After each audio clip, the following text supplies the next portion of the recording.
All right, next thing's next. I've got a vent rubber seal. I've got the frame. Got some soapy water.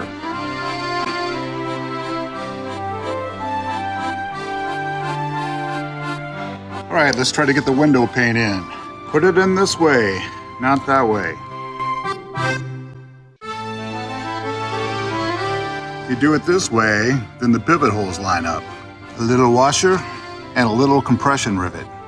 All right, get that washer and the rivet lined up here. Tap it in place. Railroad tie. Let's try a hammer and a punch.